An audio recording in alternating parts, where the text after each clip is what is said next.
Hello and welcome to Raise Your Vibes right here on KP Media TV. I'm your host, Athena Bahri, Reiki Master, author of award-winning book Raise Your Vibes, and creator of Crystal Reiki Healer, bringing you spiritual education, meditations, the gift of Reiki, and inspirational guests from around the world to help guide you on your journey to live happier and healthier. Thank you for tuning in. It is such a gift sharing energy with you here on KP Media TV. Today's show is sponsored by Westwood Clinic of West Los Angeles, California, where wellness is found with compassion, chiropractic care, and healing tools of the highest technology for your physical pain relief and healing. They're a certified MLS laser therapy facility, helping thousands of patients reclaim their health and overcome the limitations of living with pain. Find out more about this amazing healing space at westwoodclinic.com. And now we have a very special guest joining us here today. Please welcome Tanya Carroll Richardson. She is an author of 8 nonfiction books, a professional intuitive, angel communicator, author of the best-selling Page a Day calendar, A Year of Self-Love, and regular contributor to mindbodygreen.com. Tanya, thank you so much for joining us here on Raise Your Vibes. I'm so grateful to have you on the show today. Yeah, it's so great to hang out with you. Thank you so much for having me. Oh, of course. I'm glad you could make it. Now, anyone that finds you online, they'll see that you've had quite the journey with angels that actually began with seeing one, right? Wings and all, as it says on your site. I mean, okay, what an incredible experience for one, but what was this like for you? Like, how old were you when this happened, and what was going on? Yeah, thanks for bringing it up. I was realizing that it's a story I tell I think I've written 3 books about angels, and I believe I share that in every book. But I was realizing today before we were getting ready to talk that that's probably a really powerful story to share with people, because that's when I really became a believer of angels after I saw that. So the phrase seeing is believing kind of comes to mind. But I was an adult, so I think I'm trying to think of exactly how old I was. I was in my early 30s, I believe, and I was writing, and I was at my desk writing away. I've written 8 nonfiction books, but I've always been a writer, so I've always been tinkering around with a novel or something. And I was writing something spiritual, and I was, in the zone as creative people get. And I know you do, writers or anybody doing anything creative, you kind of get in the zone and everything else fades to the background. And I was Absolutely. I was in my bedroom Mhm. at my writing desk at the time in New York City. And I looked up, there's a big mirror that hung over my writing desk. And I just happened to glance up at the mirror, and I saw an angel behind me with huge Whoa. feather wings. Amazing. Yes, all the things. And it was absolutely, I felt, I understood why in ancient texts sometimes angels will tell people fear not, because to Mhm. see an apparition, whether it's a ghost or an energy form or an angel or some kind of otherworldly entity appear to your physical eyes is quite shocking. Even It if is. you I have like chills all over me right now just listening to this. It's oh, that's amazing. yeah, which is like your clairsentient psychic pathway, your feeling psychic pathway telling you like, wow, this resonates with me, or this is important information. I'm getting chills, I'm getting goosebumps. Right. So, I was completely shocked, completely froze like a deer would in the woods when you see someone coming towards you. It was a very primal reaction where I completely froze. And, slowly I watched the angel move out of my view and kind of disappear and move out of the frame of the mirror that was behind me. But the angel was actually standing behind me and then slowly moved to the side. So, and it really did change my life in the sense that I've always been a deeply spiritual person.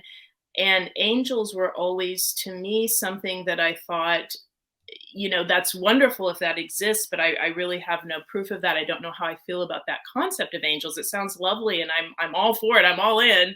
Um, you know, But but where are they? Right. yeah, but I thought, Yes. maybe this is, a Yeah. metaphor. Maybe these wings and Okay. things are just a metaphor humans have come up with to explain something that's otherworldly, that's from another dimension that we don't quite understand.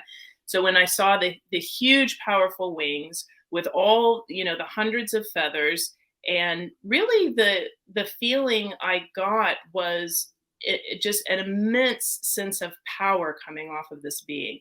That was another reason I was a Amazing. little frozen, almost in shock, and maybe you could even say fear, was because it felt benevolent, but it felt like I am witnessing something incredibly powerful. And if you've ever gone Right. hiking in the woods or the mountains and you see a large animal, you sense that power coming off of that animal. It was that same kind of thing. Absolutely. Yeah, absolutely. It's almost overwhelming, especially when you're not anticipating. I mean, it's one thing when you're hiking and you see a wild animal, you would expect it to be there, right? If you're going to see one, not in your bedroom behind you in a mirror. Right. So that is quite incredible. Do you remember what you were working on? You said you were working on something spiritual. Do you recall what the Yes. piece was? It And wasn't a was this specific book or anything I can remember specifically. Like I said, I've always okay? been a writer and a creative, so I was kind of tinkering around on something. It wasn't any of the books that I've published, and it wasn't a novel, but I was definitely writing something spiritual, and I was enjoying it and really in the zone with it when the angel appeared there. So it was a really special moment, and I always tell readers or other humans, other intuitives, that just because you don't see an angel physically, manifest before your eyes, doesn't mean they're not there with you all the time helping. They really are. Right. And So now you know this because you've had also that validation, with having seen them. So, after you saw this, what was, I mean, this must have created some change, right, within you. How did this then change kind of the course of whether your life or your writing? How did this was this like an open of the floodgates? Like what was the maybe the message that the angel brought for you that changed course for you in your life? I think the main thing was it really just changed my spirituality, in the sense that I've always been a deeply spiritual person, and I respect all the religions and spiritual traditions, and I think go with what resonates for you, what works for you.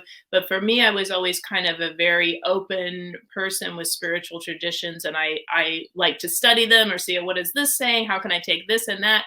So for me, it was really eye opening. It made me, I think it took me deeper into my mystical self, Mhm. because to see this really opened my eyes, in the sense that I already knew I was intuitive. I already knew about the four psychic pathways, which I describe in my books for people who are intuitive, to help them understand those in themselves or open them up, where you're, seeing clairvoyant images in your mind, or hearing a voice in your mind, getting Right. intellectual downloads, or as you described, getting chills from your clairsentient psychic pathway. So I already knew I was very intuitive.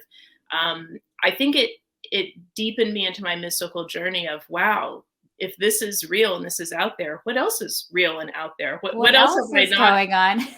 Yeah, Yes. there's quite a bit out there, obviously. There's quite a bit. Yeah, it's so amazing to read other people's accounts and stories too, because sometimes you'll draw similarities to things that have happened in your own life, and then it kind of just helps you make sense of it when that does start. So, and you speak of the all the Claires. We had the pleasure of doing Angel Palooza together back during the initial madness of the lockdowns in 2020, and it Right. was an incredible thing to be able to reach people and help them through the guidance of the angels during this time. And I know that the feedback and the comments about your own workshop were fantastic. Like everybody's like, yes, tell me more about my clair senses. I mean, I remember the feedback from this was amazing. And it was such a gift to be able to help, people near, people far. Now during this time you also had two books come out, Are You an Earth Angel and Self-Care for Empaths. So was this something that was already in the works, or when you did Angel Palooza, because it was all on the clairs, right, during your workshop, did you also learn, as we often do, from that workshop and speaking to people to add to your next book? I think what I really the clairs are something I'm really passionate about teaching. So just for anybody who isn't super familiar with them, quickly, it's clairaudience. They're all the four main psychic pathways where you get intuitive information. So clairaudience is hearing a voice in your mind. Clairvoyance is seeing that, not usually seeing something outside your body with your physical eyes, but with your mind's eye, seeing an image that's intuitive guidance. Claircognizance is the intellectual psychic pathway, so you're getting downloads, aha ideas, out of the box ideas.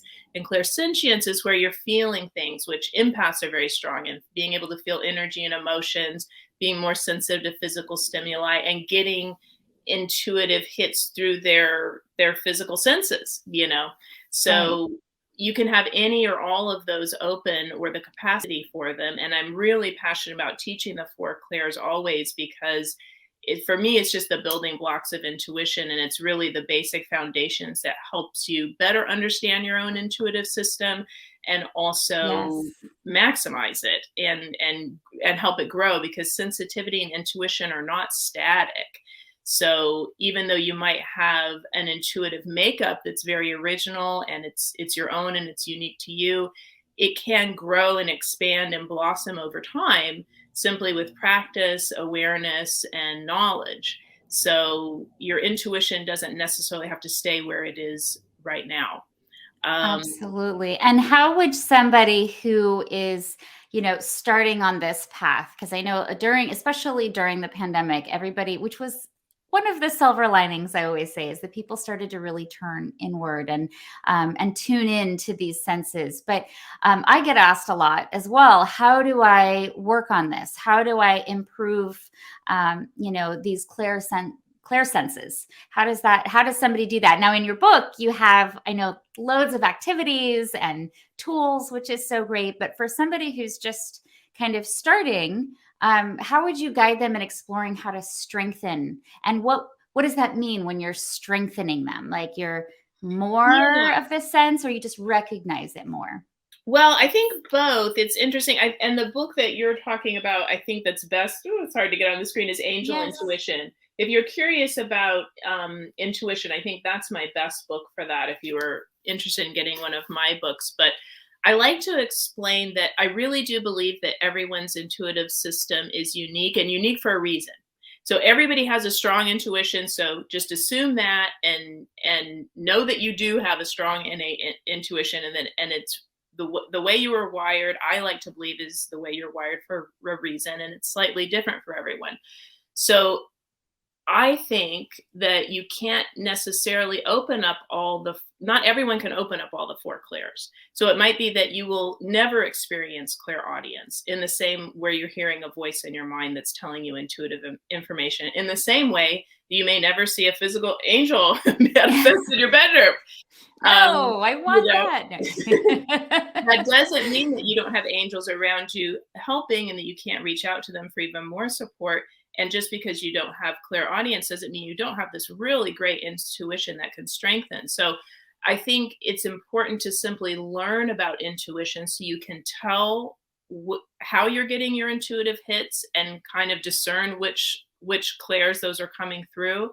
And then as you learn more about your intuition, rely on it more, kind of go to the gym with it, rely on it Right. for to help you in decision making. I think you should always also use logic, practical reasoning, your own experience in the world, ask experts, use all of those things. But as you allow your intuition to be one of your advisors at your decision making table, the more you can do that, the more it will strengthen and grow, just like going to the gym. So awareness, Absolutely. using it, practicing. And then there's the wild card, where you might very well, which happened to me, I didn't know I was going to, clairvoyance or different things have opened up for me at different times in my life as a surprise. So Right. just know that your intuition and your sensitivity are not static. So once you know some of the ways that you can get intuitive guidance in theory, when something new starts happening, you'll be able to say, oh, wait a second. I think this is what Tanya was talking about in her book. This has never happened to me before, but it's starting to happen. And that's so true, how different gifts seem to come into our lives at different times. I know when we're younger, we're, in our teens and, early 20s, we're so, anxious and impatient. Like, I want it all now. I want all the answers now. But sometimes I feel like as we age, and maybe age is not something that is a counter, but just during different times in our life, we need those different senses. And it's almost like these awakenings that people talk about. They kind of come through at different, there's not just one. It's like it keeps happening over and over as part of our growth. So I love that, it's kind of give yourself time, right, to explore it. And then I love that it came through. I mean, you said you were in your 30s already when, your angel appeared. So there's no rush, it's all, I always say it's all about divine timing. And, when we're ready to explore them, sometimes it's about being ready. And sometimes it's just the stage in our life that, what we're going through, we really need that particular Claire to help us. Now, many children, though, start with this. And this is up for debate, maybe, because a lot of children start out with some of these clairs and they're strong, but they're kind of told, that's crazy. What are you talking about? Kind of shut down a little, like, as adults often will think of things as child play, right? Now, we had a lot of youth, though, that discovered this during, the lockdown, just because they had so much time. What would you say to like these kids that, I know you wrote a book, actually, right? Zen Teen. Yeah, and Zen Teen's a be little helpful. different because, like, I like that you brought that up. I did actually have some pretty powerful experiences of clairvoyance and different psychic activity when I was younger. But as you said, there was no one to explain it to me. Right. People were talking about this in school.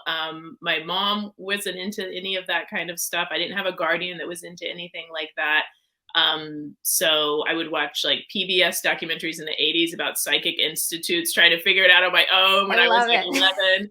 11, so I think, and Zen Teen is a great book I wrote for kind of tweens and teens. It's really more about mindfulness techniques. So there's a little bit of Okay. intuition in there, but it's more mindfulness techniques geared towards that age range. But I think whenever I get, because when you were saying before, how do I get a lot of my inspiration or some of my information for books? I do intuitive readings with people all over the world. And at this point, I've done thousands of them. And most of the people who come to me are sensitive. They are empaths, or they are, more intuitive than the average person. And so they're seeking me out. So based on those, that I get a lot of content for my books there, which I never mention a client specifically or anything a client's been through specifically. But when you do intuitive readings for thousands of people in all different countries all over the world, you start to see some patterns among people who are very intuitive and some patterns among people who are sensitive. And it is often that somebody like this will say, I'm recognizing that one of my children is particularly sensitive. What should I do about that? How should I talk to them about it? How should I support them? So I think it's best if there is a parent or guardian who either is interested in this stuff already or is willing to read a book about this kind of stuff to help, Support be a guide them. and Yeah. protector for the child as they're navigating that. Absolutely. Yeah, because as children, we're so children are such a gift. They're so open, and they don't have all of the, the inhibitions and stuff and the walls built up like adults do, from our years of trauma or whatever our problems are. But they're so open to all this, and yet, their voices seem to be quieted a bit. And then many of them grow up, as I've seen through to friends and family and their own children, that many of these, which they also consider, or they'll call themselves empath, take on a lot of these emotions. And so many of these kids really took this on in the previous couple of years. How would you recommend for them? And hopefully some children will see this as well, but how would you recommend for them, and the adults as well, to help set these boundaries that you talk about in your self-care for empaths? Yeah, that's exactly the Protecting book for that. themselves. Yeah, thank you for mentioning, is Self-Care for Empaths. That's a different book I wrote, in that came out in September of 2020, which was a good time for it to come out. Although, of course, with the publishing industry, I had to write it much farther in advance. But for self-care for empaths, some of what I believe helps protect people who have a sensitive, intuitive, and energetic and sensitive nervous system like empaths is just the basic self-care. Getting enough rest, taking Right. whatever medication or supplements work for you, trying to stay on a healthy diet, having a work-life balance.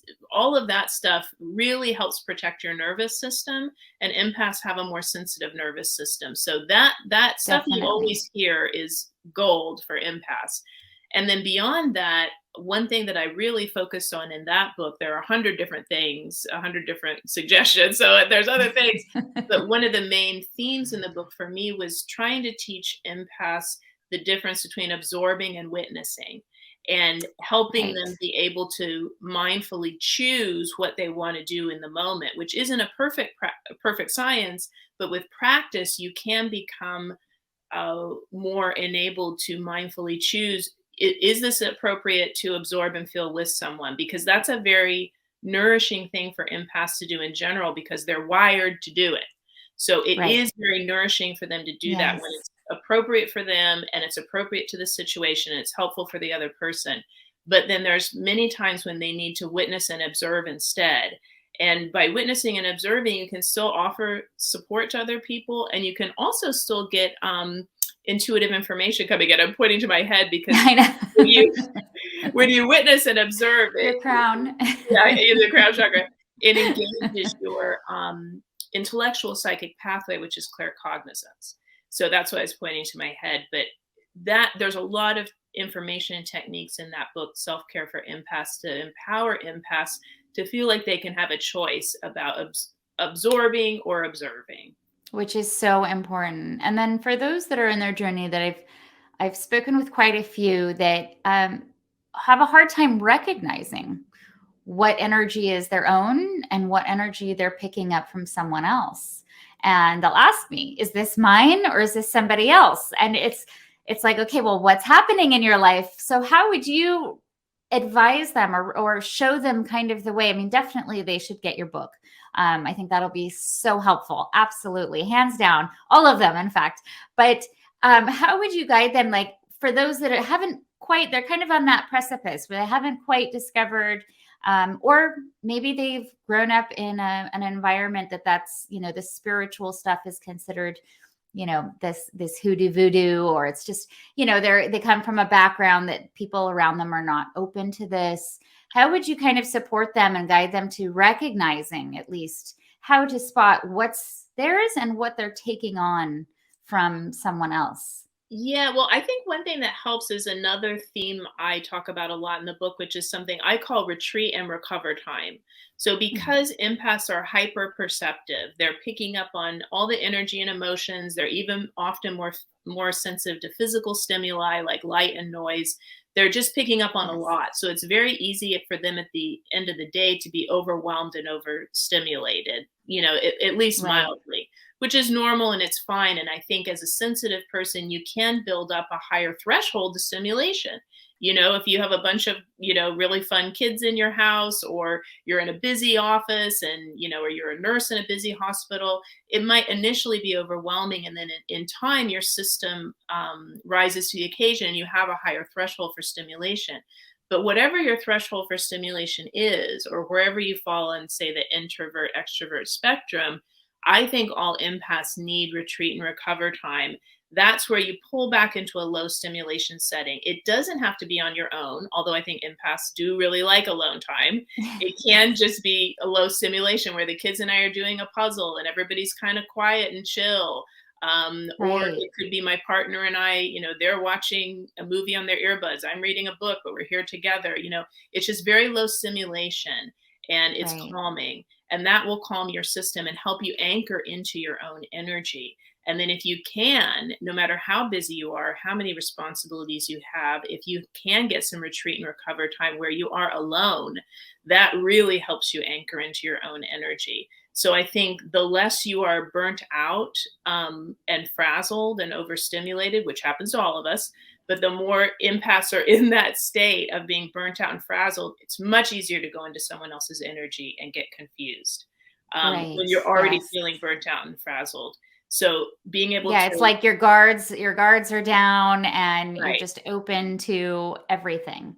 right. I've heard also that people say empaths, I mean, everybody does what they want, but empaths should stay away from alcohol, that alcohol also lowers their ability to kind of protect their energy. How do you feel about that? Yeah, I think the sober path is always a great choice for anybody, and there might be particular reasons why it's really the right path for you. I like to empower empaths to really make their own decisions about it and not go too much in, because all of these generalized tips I think are very helpful, but then you have to remember that you're an individual empath with your own personality, your own family and cultural history, your own likes and dislikes. So if you like coffee, if you like a glass of wine, I don't think those things are necessarily bad unless it is a problem for you and you really do need to abstain from those things. But in moderation, I think those things can work for certain empaths. I think one thing that I have found in readings with clients is sometimes empaths sensitivity in their nervous system and their energetic system translates to a more sensitive body. So some empaths will feel the effects of alcohol stronger or feel the effects of That's caffeine true. stronger. Hmm. So know that going in the same Right. sense that empaths, because they pick up more easily on stimulation, I always say you could have a friend that's very extroverted and not as sensitive, and you both go to this big weekend long wedding, destination wedding. I know this is the pandemic, this stuff is, Pre-pandemic yes, let's when we imagine this could. stuff is happening more normally, and you have this Right. big social family engagement 3-day weekend, and you might have a friend or family member who's ready to go and do the same thing the next weekend, whereas oftentimes the sensitive person will say, I need a weekend off, I need a little retreat and recover time, I need lower stimulation, I loved that weekend we did, but now I need a weekend at home, a weekend Absolutely. different. So the same way you might have different tolerance towards alcohol and caffeine, you have different tolerance towards stimulation.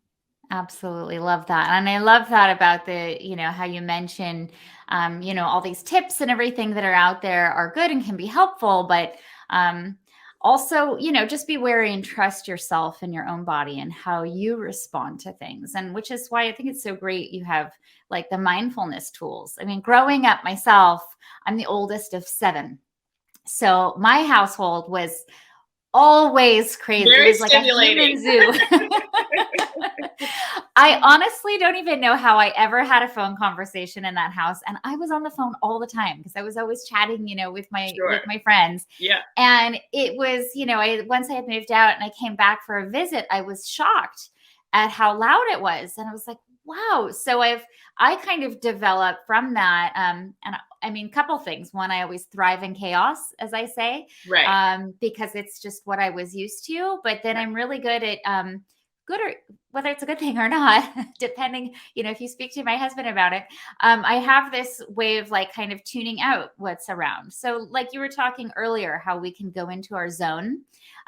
We go into that, we really get focused on whatever we're working on. And true of all creatives. And maybe that's part of how I became so creative, was just having all of this noise around. I learned at a very early age to just kind of shield myself, or plug my ears, depending how Yeah, you want to look I at think it. that, yeah, that sounds exactly. And I would liken that to say, say you're a sensitive nurse and you work at a very busy hospital.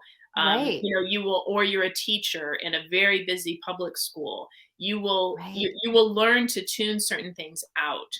And it will become more background, and you can develop a higher threshold for stimulation. But then, once you left the house and were living on your own, things changed. You could have it quieter. And so then suddenly you came Absolutely. back and you're like, this place is so loud.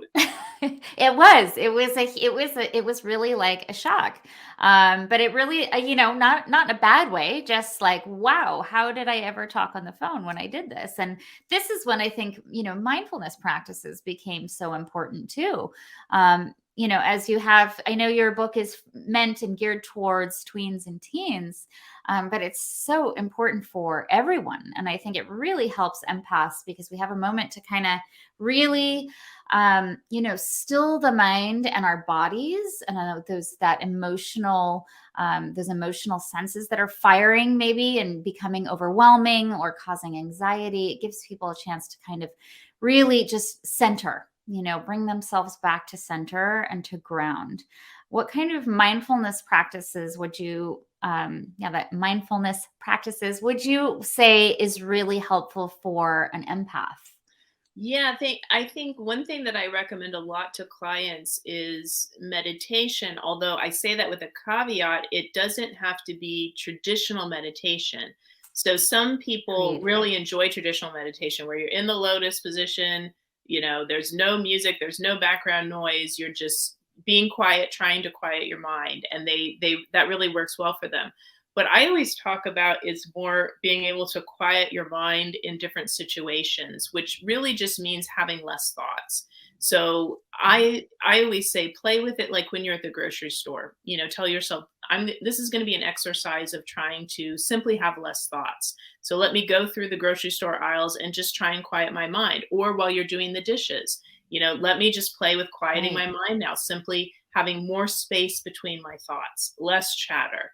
And again, different things, sometimes eating well can help with that. Sometimes, it's something where you might go to your doctor and get your vitamin and mineral levels checked or your hormone levels. A lot of things can contribute to racing thoughts or a chatty mind. But True. I think just thinking of it in that simple way of trying to have less thoughts is really powerful.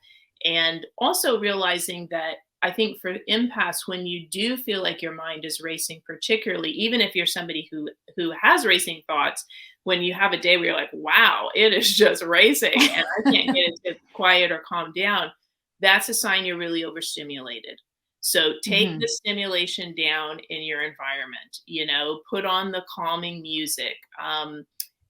Do anything you can, if avoid the stressful conversation with your child, or whatever is going to be extra Right. stimulation, just bring it all down as much as you can, because those when you have those days where your thoughts are really racing, for a sensitive person, that's usually a sign you're very overstimulated. I so agree with that. And we kind of live in a world that's very overstimulating. Especially as things have changed in the last couple of years, everybody is dependent on, our screens. Everybody's looking at their phones. It's so funny. Like even when I'll go hiking, I'll see people like looking at their phones while they're hiking. I'm like, what are you doing? This is our time to let go of all that, right? But the phone and the screen time. I mean, I have two boys and a girl, and they're both in sports. And my second son is in soccer, and he had gotten a mild concussion at one point. Quite a few years ago. But I remember the doctor saying, okay, no stimulation, like his brain needs to rest. And it was the Uh, first time I'd really heard of that. yeah, And he was like, no TV. And I have brothers that play football, and I have four brothers, so because I have so many. right. And I had never heard of that. I mean, I remember like that you have to rest and things like that. But I had never heard the part about the stimulation, and so I found that really interesting, not just for those who are having a physical impact like a concussion, but for those that are overstimulated. Part of resting that brain is not turning on the TV, not looking at a computer or a phone or a tablet. Even reading for some of them, they were saying, because then again, that's still your mind working. It's just finding a way to calm and destimulate, right? So that our bodies can kind of reset, right? Yeah, and I think in this day and age also, you know especially with, I think this is a good time to mention just the awful things that are happening in the world right now. It's very normal for you to want to stay connected. You could have Right. friends or family involved in what's happening in the world conflict right now. You could just be a compassionate person that wants to know where you can donate and how you can help. So it might be Right. that if it's, we might live in a world where simply, outside of when you have an injury and, your doctor tells you to, you simply can't put the tablet down. You simply can't put the phone down. The world just doesn't work that way anymore. So it could be about Right. having boundaries around it, telling I yourself, love that. like, I Hmm. can check the news cycle about this, twice today. And I'm Right. putting time limits on it because I'm finding it too distracting, and I've helped as much as I can today, and I'm gonna jump in later. So I think it's about realizing that it's important we're all connected. It's important we have these wonderful devices, and we've probably gone beyond the point where we can just put them aside, even for our own safety. Like when you're hiking, you want your phone. What if something happened? But as you Oh said, no, you want it, but you don't need to be looking at it, right? It's exactly. Right. yes, So it's like, yes. okay, of course I'll take my phone, but I'll text my friend that I've left, and I'll text them once to let them know I'm fine. Or, you're just having your self-imposed boundaries around it so that it doesn't take over, is I think what you're talking about, how the screen can Absolutely. really, and the phone can really take over. So, Absolutely. especially that's something I've been doing. I've always been really passionate about world events, so I'm watching what's happening very closely. But I found over the last couple of days, I've had to impose some boundaries with myself, just so that I can get work done and do other things and not be too overwhelmed by it. Absolutely. Well, and as the media does, it's constant. There's always, there's a constant influx of stories that are coming through that can be very triggering. Um, and sometimes it's world events, and sometimes it's your community events. And I mean, right now it's particularly well, right now, I mean, we're talking about 2 years of, a constant spin cycle of, catastrophes and people suffering and people being shut off from loved ones, and now we have this situation in Europe where everything is again, it's almost like as soon as we need a minute to just like, okay, is everything going to go back to normal, we have another large situation Well, and that's the thing that about brings up this fear. right, and that's why you almost have to get good boundaries with yourself as an empath, because life will never just be calm. The world will never Right. just be calm. And as we were talking before we started the program, we can't just all wish that the world could have a break after 2020. Life doesn't work that way, and your personal life doesn't work that way. You could have a family member call you and they're ill, or they're having a financial hardship, or whatever's going on. This is life. It's dynamic. It always has challenges, it always has suffering, it always has up and down. So having your own personal boundaries around your own self-care, your own retreat and recover time, having boundaries with that helps you show up more, because you're a sensitive, compassionate person. Of course you want to show up and help, whether it's family members or people across the world. Of course you're concerned. So just remember, balancing that with your own self-care and your own boundaries with yourself as an empath will actually help you show up in a more powerful way. So it's quality, not quantity, really. I love that. Absolutely. Absolutely. And creating these boundaries for ourselves and almost like giving ourselves a timeout, is just so important so that we have a chance to just, turn back inwards again, recenter, ground ourselves a little bit.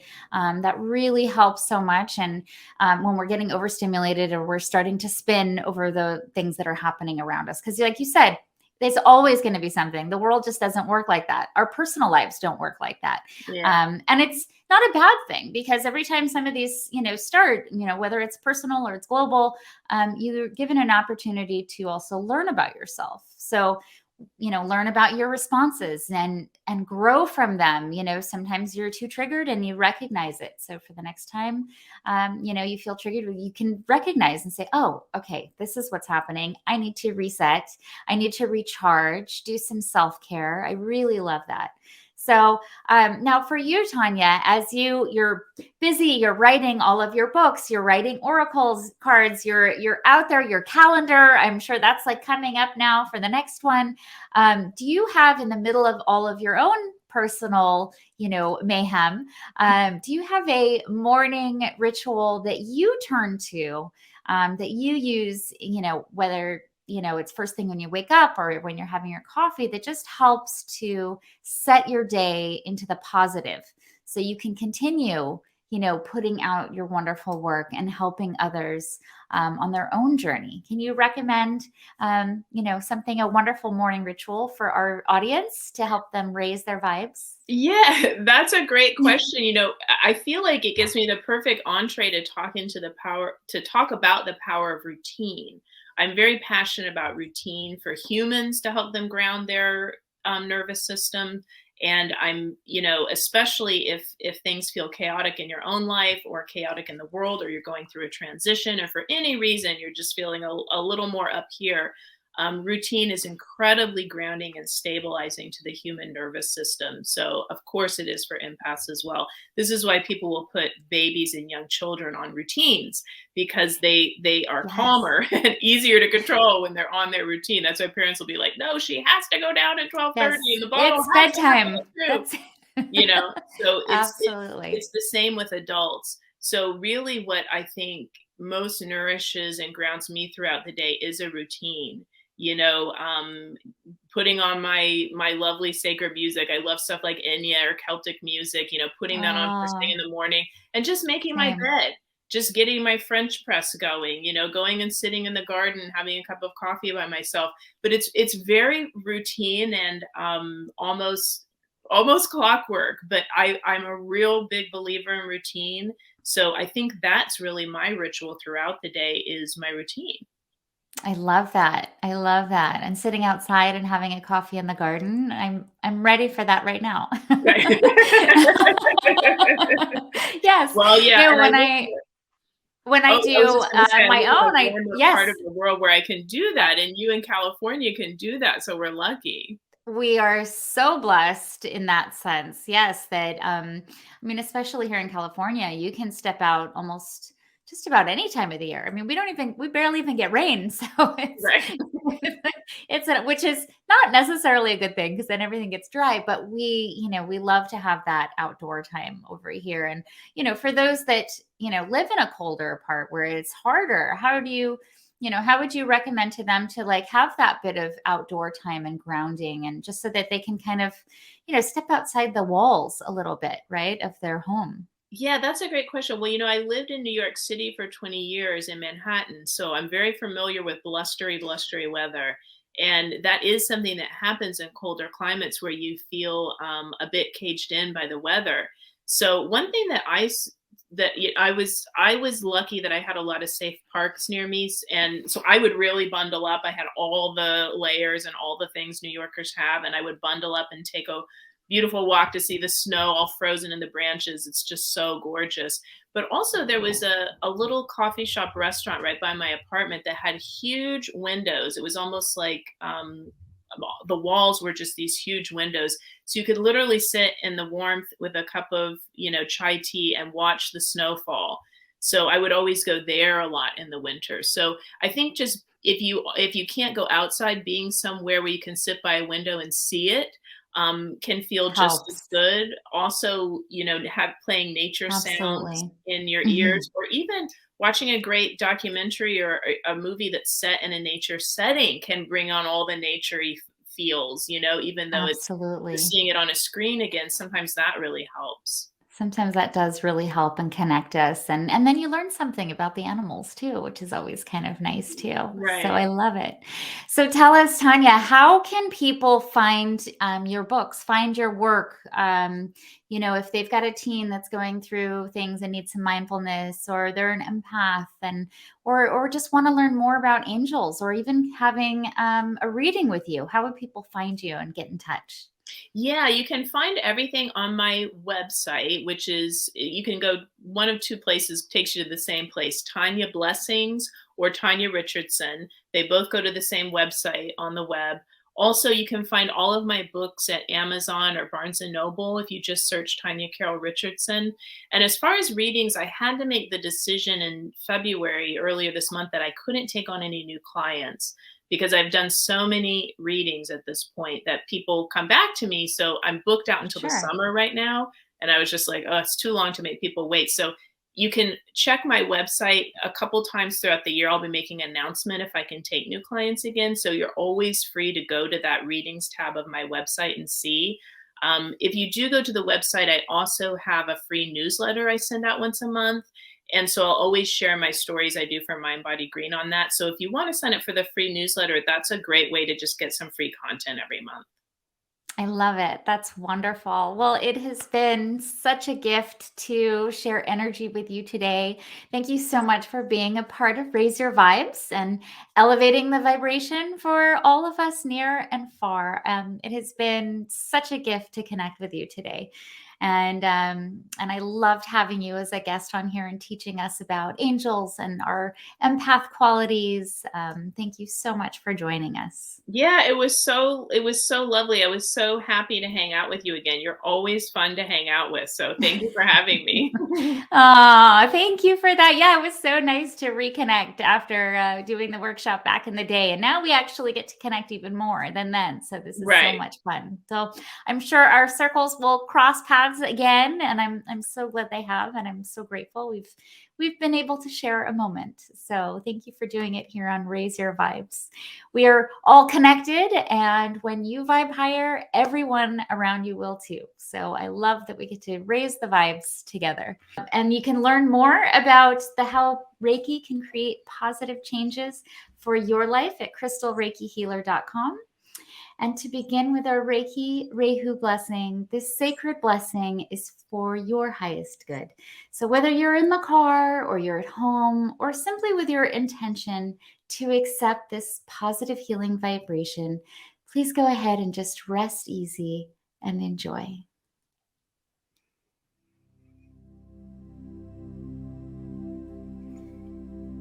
And we're going to begin by just allowing to release, sweep off any and all negativity from your aura and bringing that divine healing light up through your crown, shining with the gift of love,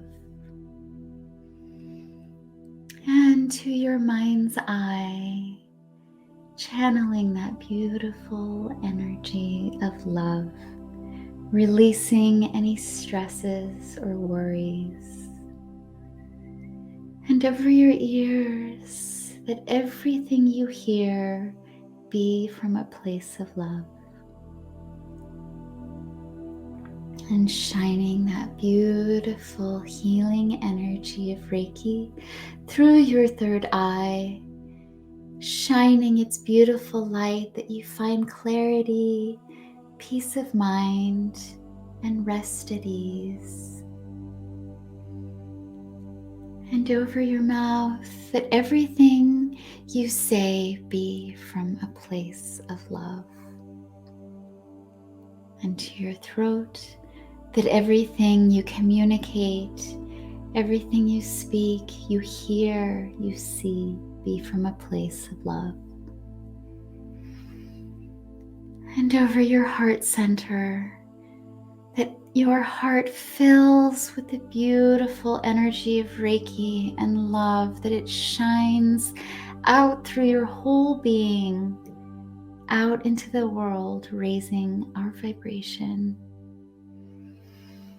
And to your hands, that everything you touch for the rest of the day or the evening and tomorrow will be from a place of love. And bringing that energy down from up through your feet, your legs, your chakras, all the way up through your being, and shining that beautiful light, letting it rain down over your spirit. And you may bring your hands back to Gasao, as we call in Reiki, or prayer position, as many of us know. And just take a moment for gratitude. Gratitude for this Reiki blessing, and gratitude for yourself for allowing you to have a moment of peace and to receive love. And then whenever you are ready, after the show, please go ahead and have some cool water to assist grounding whenever you are ready. I am your host and crystal Reiki healer, Athena Barry, and I'm so grateful to have shared energy together today with the wonderful support of our sponsor, Westwood Clinic. Living without pain is their gift to you. And I'm so excited to announce my participation in this year's Mind, Body, Spirit Wellbeing Festival in London. I'll be leading a workshop called Raise Your Vibes, a crystal Reiki healing experience for balanced chakras on April 16th, 2022. And tickets are on sale now at mindbodyspirit.co.uk. I really hope to see you there. Join me next week here on KP Media TV for another episode of Raise Your Vibes. Wishing you all so much love, healing, and many blessings. We would love to feature your brands and products on our show, Raise Your Vibes. Please contact info@raiseyourvibestv.com for sponsorship opportunities to raise awareness to your brand. Disclaimer: Reiki and other forms of energy healing shared on the show are meant to be supplementary healing practices. Always contact your medical licensed professional for questions or concerns regarding your physical, emotional, and mental health. Thank you.